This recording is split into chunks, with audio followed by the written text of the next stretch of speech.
You again. Greetings friends, I'm Eurogamer's Ian Higton, and today I'm going to be showing off some brand new gameplay for Armored Core 6 Fires of Rubicon, which, if you count the spin-off games, is actually the 8th game in the Armored Core series. That's quick maths.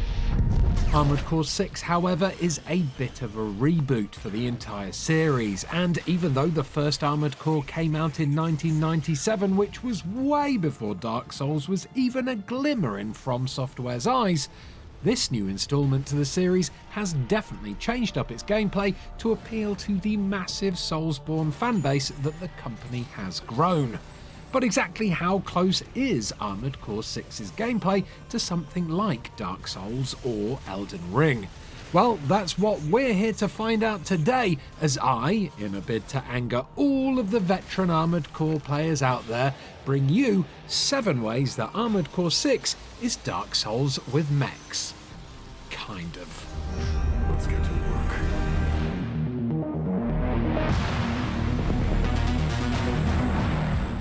Close to Rubicon.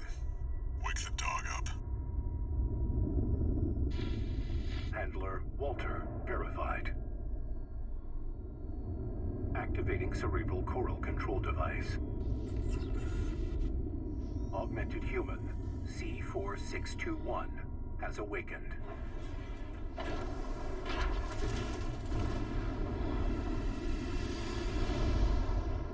Time to get to work, 621. I'm powering down your entry capsule. On my signal.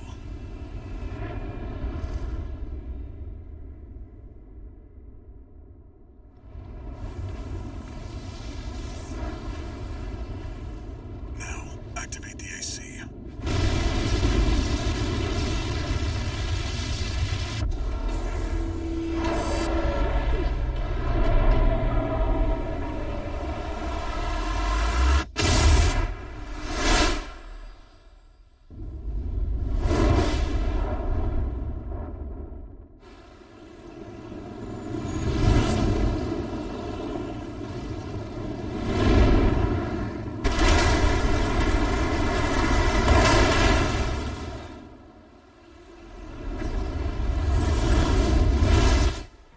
In Armored Core 6, you play as someone called Pilot 621, an enhanced human being who, judging by this story trailer footage, has been shrink-wrapped in plastic in order to keep him extra fresh for some reason.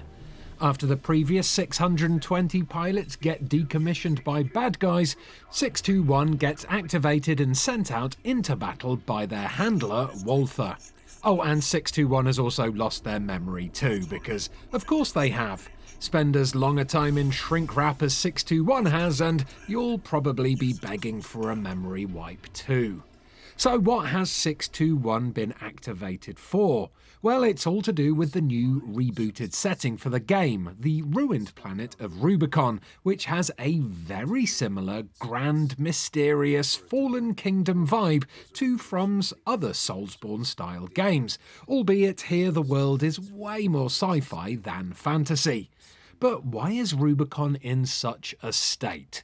Well, Rubicon is home to a powerful energy source called coral, but this coral ain't no underwater home for fishes, or the son of Rick Grimes from The Walking Dead. Oh no, not only is this coral extremely volatile, but it's also the source of all of Rubicon's woes, because prior attempts to extract it have already caused a massive disaster that nearly turned the whole planet to ash. Hence all of the rubble, ruins, and the distinct lack of life that you can see in this gameplay. There's still a lot going on visually though, and just like with the ruins of Elden Ring's Lands Between, there are huge broken structures all over the place, like factories suspended on pillars that are as big as mountains, and enormous underground facilities that were built by the planet's former inhabitants. We'll make a killing.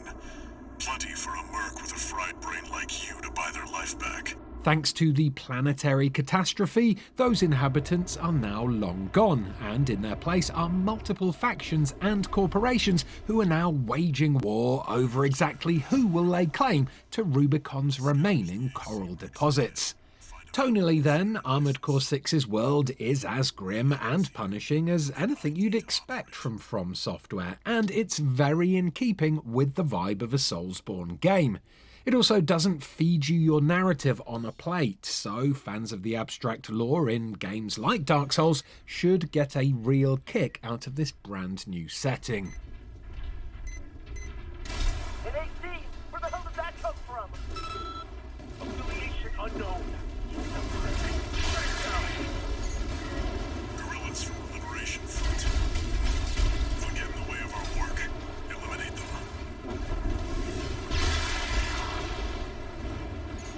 From's Soulsborne games are well known for their huge, intricate open maps that are typically set either amongst crumbling cities or in some kind of overgrown wilderness that's full of ruined structures and creepy dungeons.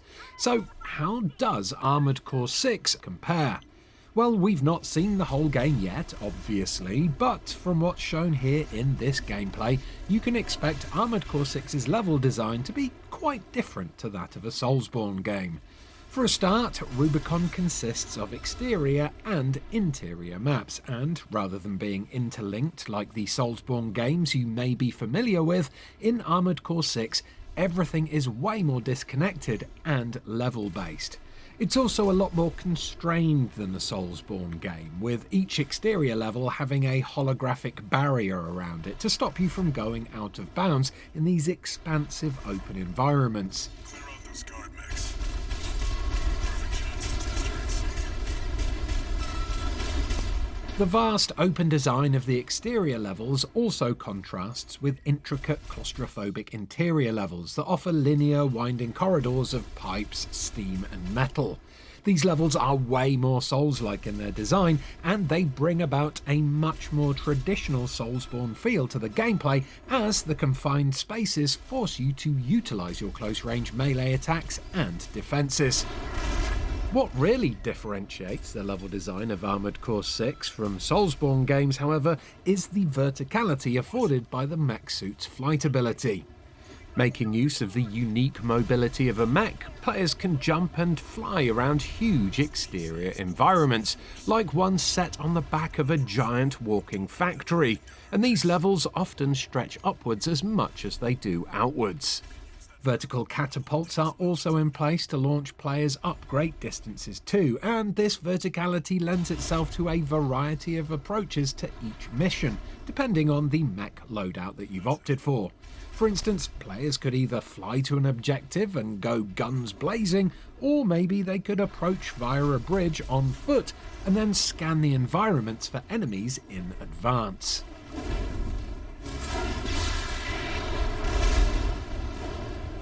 If you've ever played a Soulsborne game, you'll be absolutely familiar with stamina bars and just how important and intrinsic they are to the gameplay. And in Armored Core 6, the same can be said for your mech's boost bar, which is that big white bar that can be seen in the centre of the HUD in this gameplay. Performing quick boost actions like evading or dashing towards enemies will reduce your mech's energy levels, but it's drained even quicker by flight, although this bar then recharges very quickly once you've touched down again. While stamina in Soulsborne games affects your ability to attack as well as dodge, here the boost bar becomes more of a factor when trying to use flight to get behind something armoured, or to avoid huge area of effect attacks launched by some of the bigger enemy types.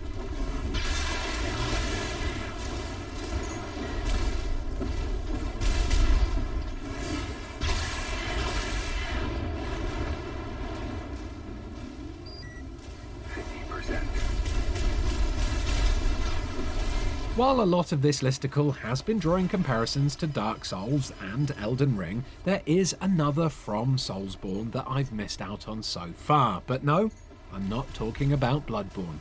I'm talking about Sekiro, or Sekiro, or however you pronounce it. You see, Sekiro separated itself from the other From games by having a posture system, which filled up a special posture gauge whenever you, or indeed an enemy combatant, deflected attacks or took damage. When that gauge got filled, you or your enemy would get staggered, And the same can be said for Armored Core 6 here, with its Stagger Gauge that you can see slowly filling up with a yellow line in this gameplay.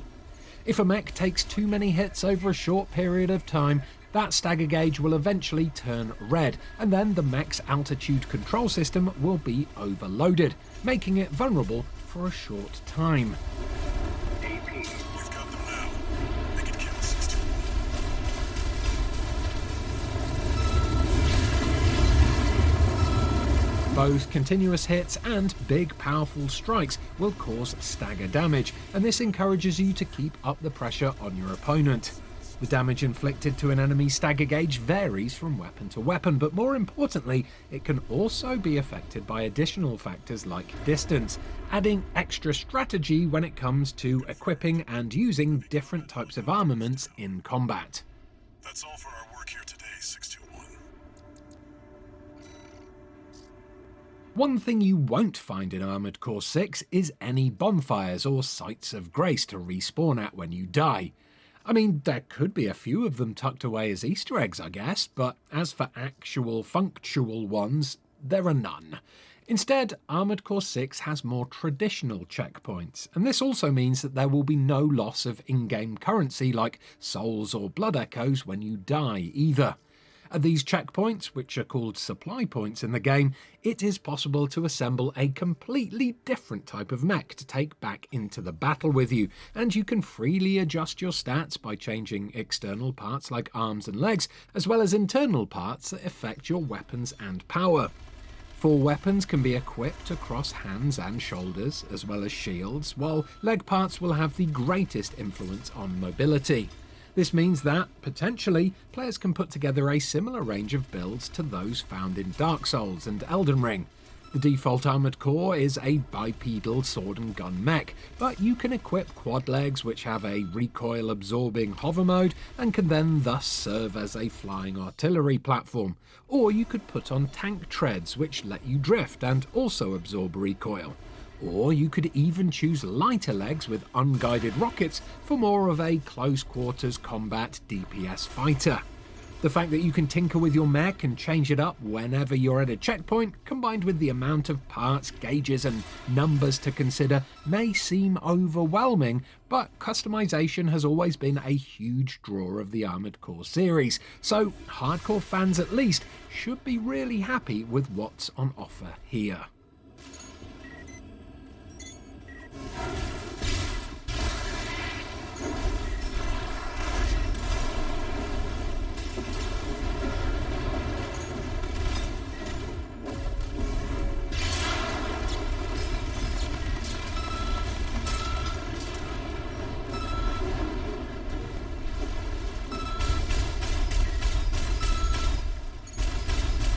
If you were wondering whether or not Armored Core 6 would have something like Dark Souls' energy restoring Estus flasks, then wonder no more, because it does.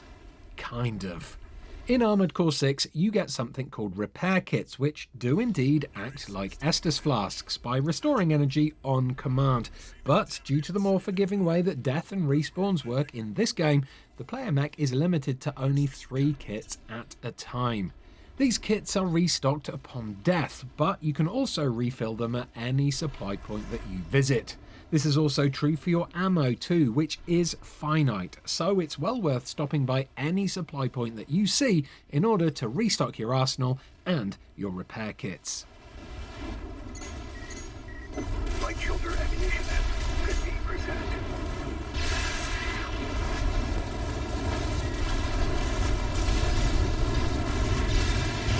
And finally, what's a good Soulsborne like without some great big boss fights? And Armored Core, blimey, there's some big metal beasties to go toe-to tank tracks with in Fires of Rubicon, that's for sure.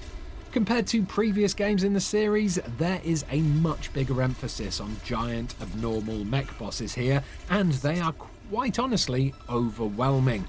You have to dodge loads of bullets and missiles and look for gaps in the pattern, which makes the combat feel a bit like Returnal at times, but it also encourages you to use your boosts to avoid damage, which makes the combat feel way more fluid than other mech-based games, and also kind of feels a little bit like the rolls from Dark Souls.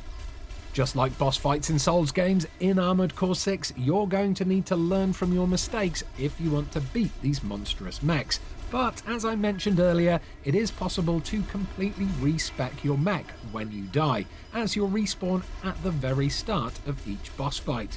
Which is almost the same as players switching up their equipment and armour in Dark Souls, I guess. Kind of. Maybe. AP at 30%. Light shoulder ammunition at.